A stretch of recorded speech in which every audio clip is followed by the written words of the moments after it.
Well, you hit on every single issue that is important to Oregonians. And these issues are crossing that urban-rural divide: government accountability, jobs, affordability, a thriving economy, education.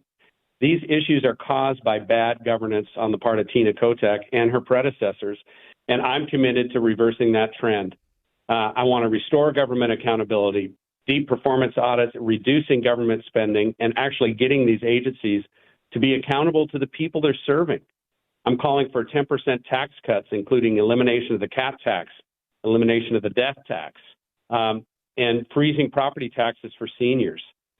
And we need an Oregon governor now more than ever that understands business. And that is my background. I built a business in engineering is my background before I got into the legislature in 2023. I believe my background and my efforts on the transportation tax and fee referendum, where I led that volunteer effort and showed Oregonians what I can do as a leader to organize and rally and accomplish things that the political class thought was impossible. And I also showed Oregonians what is really going on with Governor Kotek, how she's just openly defying the will of her own people and appeasing special interests. I'm going to focus to reverse that, to get Oregon back on track and be the greatest state to live, to work, to raise your family, and retire where your kids and grandkids don't have to leave to find a better job.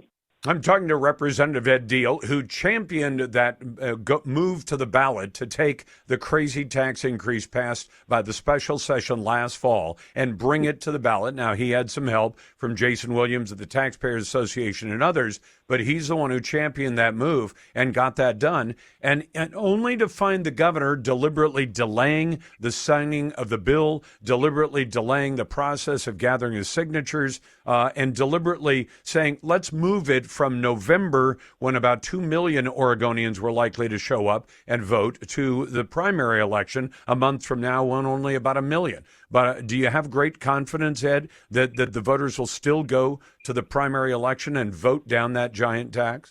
We have tremendous confidence in that, Lars. We're traveling all around the state. All I hear is vote no on Measure 120. We had Republicans, Democrats, Libertarians, Constitution Party voters, tons of non-affiliated voters not only sign that referendum, but help us gather signatures. This crosses party lines. People are fed up with taxes in this state. I'm hearing it over and over again. I'm having people change their party affiliation to Republicans so they can vote for me in the primary.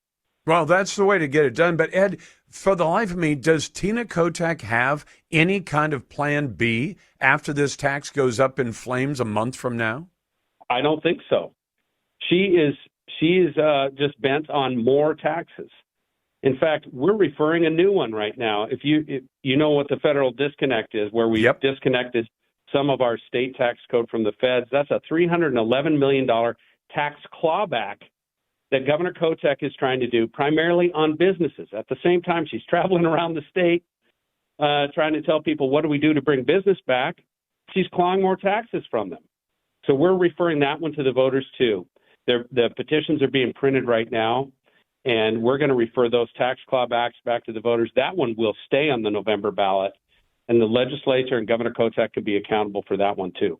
Well, Ed, I think the reason that the labor unions, the teachers unions, and the others have abandoned Tina Kotek is they know she's in big trouble. They know that her only move after the tax gets voted down in the May primary, and then she has the second tax vote coming up in November, is to go back to threatening Oregonians and say, well, then we're not going to give you the services. We're not going to plow the snow. We're not going to repair the potholes. We're not going to do all these things. She'll have to go back to threatening people or admit that it was all a big fat lie and they can actually run ODOT without the tax increase.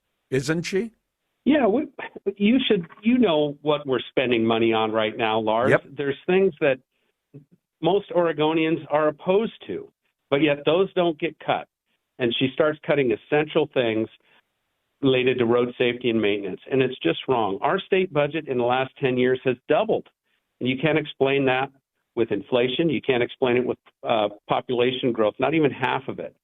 That is 40 years of one-party governance, and our agencies are not fiscally balanced, and they're not looking out in the best interest of the people, and that's going to change when I'm governor. And absolutely well. And that's one of the reasons, Ed, that I'm proud to give you my endorsement, as I said, for what it's worth. I mean, people can say, well, what does that mean? I'll tell you what, I think Ed Diehl is the real deal. I think he's going to win. I think he's going to make Oregon a different place. I think Tina Kotek needs to be replaced. There are other candidates out there, but I just think that Ed Diehl has what it takes to win that office and to actually do something with it. And he showed that when he put that ballot measure on the ballot, despite all the things that Tina Kotek and the Democrats did to fight it. So Ed Diehl gets my endorsement for governor of the state of Oregon.